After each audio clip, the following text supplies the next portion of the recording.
பாண்டிய சீரியலில் டுடே எபிசோடில் நம்ம மீனா ராஜி கோமதின்னு சொல்லிட்டு எல்லாருமே சென்னைக்கு கிளம்பிட்டாங்க.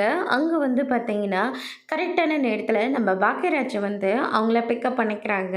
காரில் போயிட்டே இருக்கிற போது என்ன மீனா எப்படி இருக்கு அப்படின்னு சொல்லிட்டு கேட்கவும், ஏதோ அப்படி இருக்காதா அப்படின்ற மாதிரி சொல்கிறாங்க. வேலையெல்லாம் எப்படி போகுது அப்படின்னு சொல்லிட்டு கேட்கவும், அதுக்கு என்ன அது பாட்டுக்கு போயிட்டே தான் இருக்குது அப்படின்ற மாதிரி மீனா வந்து சொல்லிடுறாங்க. அதுக்கு அடுத்ததாக வந்து பார்த்தீங்கன்னா, மீனா இவங்க தான் உங்கள் மாமாவோட பையனா அப்படின்னு சொல்லிட்டு கோமதி வந்து கேட்கவும், ஆமாம் அத்தை, சாரி அத்தா, இவங்க தான் என்னுடைய அத்தை, இது என் கொழுந்தனாரும் ஒய்ஃபு அப்படின்ற மாதிரி சொல்லிடுறாங்க.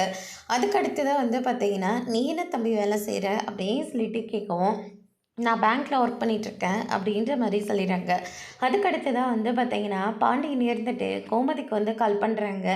என்ன கோமதி ஒரு ஃபோன் கூட பண்ணவே இல்லை, என்னங்க நீங்கள் எப்படி இருக்கீங்க, காலையில் எழுந்திரிச்சிங்களா, தண்ணியை குடிச்சிங்களா, வாக்கிங்க போனீங்களா, வந்தீங்களா, என்னங்க சாப்பிட போகிறீங்க அப்படி இப்படின்னு சொல்லிட்டு கேப் விடாமல் கேள்வியாக கேட்டுக்கிட்டு இருக்காங்க. அடியே நான் சொல்கிற வரையும் கொஞ்சம் அமைதியாடுறே அப்படின்னு சொல்லிட்டு பாண்டியன் இருந்துட்டு, நீ வேலைக்கு நீ சென்னைக்கு போயிட்டியா, போனதுலேருந்து ஒரு ஃபோன் கூட பண்ணவே இல்லை. இல்லைங்க இப்போ தான் நாங்கள் பஸ்ஸை விட்டு இறங்கினோம், இறங்கினது மீனாவோட மாமா பையன் வந்து எங்களை பிக்கப் பண்ணிக்கினாருங்க, இப்போ தாங்க கால் ஏறி உட்காந்தோம் அப்படின்னு சொல்லிட்டு விசாரிக்கிறாங்க. நீ எங்களை பற்றியெல்லாம் கவலைப்படாத, நான் இங்கே சாப்பாடெல்லாம் நாங்கள் இங்கே பார்த்துக்குறோம், நீங்கள் பத்திரமா போன வேலையை முடிச்சுட்டு வந்துடுங்க அப்படின்ற மாதிரி சொல்லிக்கிட்டு இருக்காங்க. அங்கே போயிட்டு வளவலன்னு பேசிக்கிட்டு எங்களை பற்றி யோசிச்சுட்டு இருக்காத, நாங்கள் இங்கே எல்லாரும் நல்லபடியாக தான் இருப்போம் அப்படின்ற மாதிரி சொல்லிடுறாங்க. சரிங்க, நீங்கள் கேஸ் எல்லாம் கரெக்டாக ஆஃப் பண்ணிவிடுங்க, ஜன்னலெல்லாம் க்ளோஸ் பண்ணிவிடுங்க அப்படின்ற மாதிரியெல்லாம் சொன்னதையே சொல்லிக்கிட்டு இருக்காங்க. அதுக்கடுத்து தான் வந்து பார்த்திங்கன்னா இந்த சைடு நம்ம செந்தில் இருந்துட்டு சமையல் ஏற்பாடெல்லாம் பயங்கர சூப்பராக பண்ணிகிட்ருக்காரு. இட்லி ரொம்பவே அழகாக எடுத்து கொடுக்குறாரு. அண்ணா நீங்களாம் வேறு லெவல் அண்ணா, எப்படின்னு இதெல்லாம் கற்றுக்கிட்டீங்க, அண்ணியோட எக்ஸ்பீரியன்ஸோ அப்படின்னு சொல்லிட்டு கேட்குவோம்.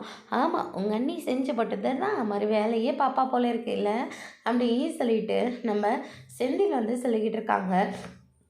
அரிசி ஒரு பக்கம் தொட்டுக்கிறதுக்கு என்னென்ன அப்படின்னு சொல்லிட்டு கேட்கவும், நம்ம இட்லி பொடி யூஸ் பண்ணிக்கலாம். இட்லி பொடியா, ஐயோ எனக்கெல்லாம் பிடிக்காதுப்பா, ஐயோ அம்மா இவளை நல்லா செல்லம் கொடுத்து கெடுத்து வச்சுருக்காங்க, நம்மளே அட்ஜஸ்ட் பண்ணி சாப்பிட்டு போகிறோம், ஆனால் இவளுக்கு என்ன ஒரு இட்லி பொடியை கூட சாப்பிட மாட்டேன்றா அப்படின்னு சொல்லிட்டு கதிர் ஒரு பக்கம் சொல்லிக்கிட்டு இருக்காங்க. அதுக்கு அடுத்ததாக வந்து பார்த்திங்கன்னா ஒரு சட்னியாவது செய்யலாங்க, சரி விடு கார சட்னி தானே செஞ்சு கொடுத்துட்றேன் அப்படின்னு சொல்லிட்டு கதிர் செந்தில் வந்து சொல்லிடுறாங்க.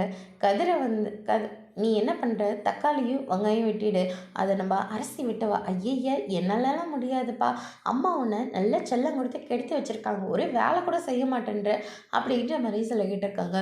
நான் போகிற இடத்துலையும் நான் தானே வேலை பார்க்கணும், அதனால தான் அம்மா எனக்கு எந்த வேலையுமே வைக்க மாட்டாங்க, இருக்கிற வரைக்கும் சந்தோஷமாக இருந்துட்டு போட்டோன்னு நினைப்பாங்க, எப்போ வாயை திறந்த இதவே சொல்லிக்கிட்டே இருநீ அப்படின்ற மாதிரி சொல்லிக்கிட்டு இருக்காரு நம்ம கதிர் இருந்துட்டு. சரி, இந்த இட்லியும் இந்த சட்னியும் செய்கிறதுக்கே இத்தனை பாத்திரத்தை யூஸ் பண்ணுறீங்களே, இதெல்லாம் யார் கழுவாங்க, சமையல் செய்ய வேண்டியது எங்களுடைய பொறுப்பு, பாத்திரத்தை கழுவ வேண்டியது உன்னுடைய பொறுப்பு அப்படின்ற மாதிரி சொல்லிடுறாங்க. சரி பாத்திரம் தானே கழுவிட்டா போச்சு அப்படின்னு சொல்லிட்டு அரிசி வந்து பாத்திரத்தை கழுவுறதா ஒத்துக்கிறாங்க.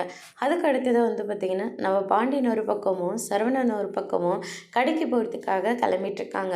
அப்போ வந்து பார்த்திங்கன்னா வெளியில் நம்ம 2 பேரும் சாப்பிட்டுக்கலாம், இவங்களுக்கு சாப்பாடு வாங்கி கொடுத்துட்டு போயிடலாம் அப்படின்ற மாதிரி சொல்லிடுறாங்க. கடைசியில் பார்த்தா அவங்களே சாப்பாடெல்லாம் செஞ்சு எடுத்துகிட்டு போகிறாங்க. சட்னி இட்லியாக செஞ்சுருக்கோம், இங்கேயே உட்காந்து சாப்பிட்டு போங்க அப்படின்ற மாதிரி சொல்லிடுறாங்க. என்ன நீங்களேவா செஞ்சீங்க அப்படின்ற மாதிரி சொல்லிடுறாங்க. செந்திலும் நம்ம அரிசி எல்லாருக்கும் பரிமாறிட்டு அவங்களும் பக்கத்தில் உட்காந்து சாப்பிட்டுட்ருக்காங்க. எல்லாருமே சாப்பிட்டுட்டு ரொம்ப சூப்பராக இருக்குது அப்படின்ற மாதிரி சொல்லிடுறாங்க.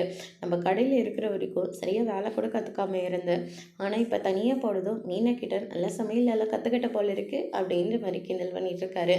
என்ன அவகிட்ட தானே ரொம்ப நல்லா கற்றுக்கிட்டேன் அப்படின்ற மாதிரி செந்தில் ஒரு பக்கம் புலம்புறாரு.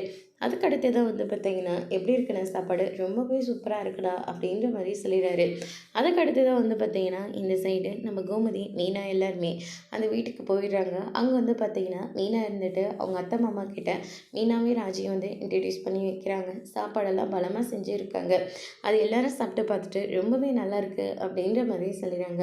அதுக்கடுத்து தான் மீனா ஒரு பக்கமும் ராஜா ஒரு பக்கமும் வேலை கிளம்பி போகிறாங்க. அதோடு இன்னைக்கான எபிசோட் முடிச்சிருக்காங்க. இனி பாண்டியன் சீரியலில் அடுத்தடுத்து என்னெல்லாம் நடக்க போகுதுன்றதை வெயிட் பண்ணி பார்க்கலாம். தேங்க்யூ.